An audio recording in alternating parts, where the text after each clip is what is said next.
Good evening and thank you for joining us on Bizworld.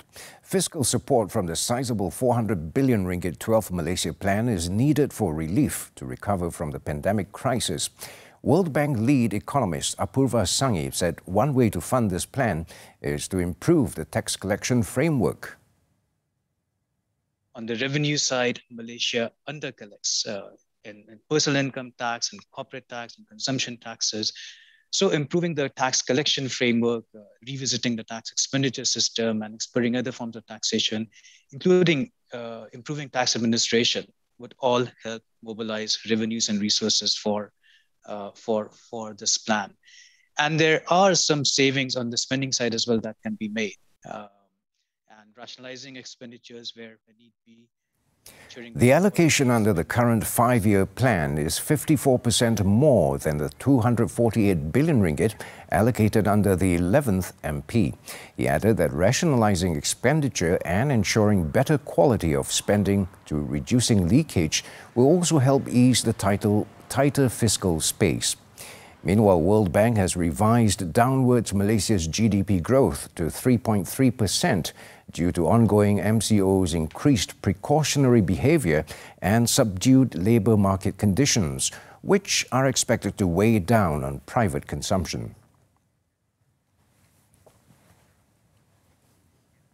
Meanwhile, the East Asia and Pacific region's recovery has been undermined by the spread of the COVID-19 Delta variant, which is slowing economic growth and increasing inequality in the region.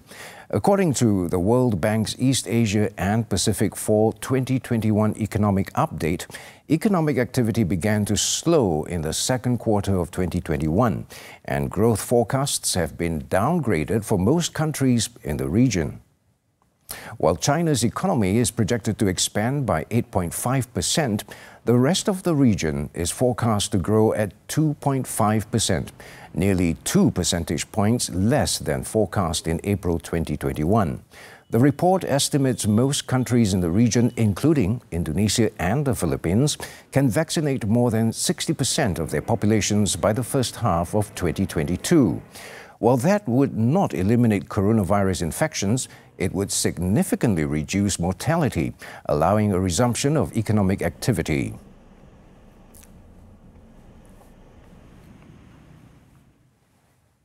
Malaysia needs more investments in new technologies, including in the development of digital systems that will strengthen the country's economic growth under the 12th Malaysia Plan 12 MP. According to Chief Statistician Datuk Seri Muhammad Uzair Mahidin, the country no longer needed infrastructure investments. Instead, it is more likely to benefit from investments that would enhance the digitalization of the economic sector. Datuk Seri Muhammad Uzair also said the type of investments that the country needs right now is in the form of the provision of digitization systems that will enable us to implement automation processes and the like. Under the 12th MP, the country is targeting to boost investments from the public and private sectors to 258 billion ringgit and 80 billion ringgit respectively by the year 2025. There are 6 of them. 6 of them have placed the order. RHB Banking Group has launched a financing product bundling program, Sustainability Financing Program, otherwise known as SFP, a green financing product bundling program that caters to the needs of both small and medium enterprises, SME, as well as retail customers by 2025.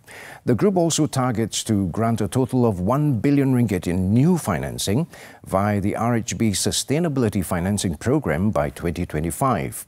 Its Group Managing Director, Dato' Khairul Saleh Ramli, said the SFP adopts a more holistic approach to green financing, addressing the needs of both businesses and individuals through various financing solutions.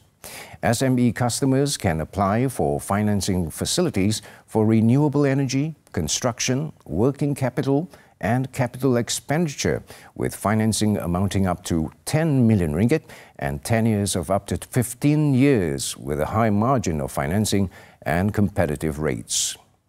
Customers will also benefit from preferential rates and longer loan tenures, as well as relevant tax incentives provided under the Green Investment Tax Allowance and Green Income Tax exemption on their chosen facilities.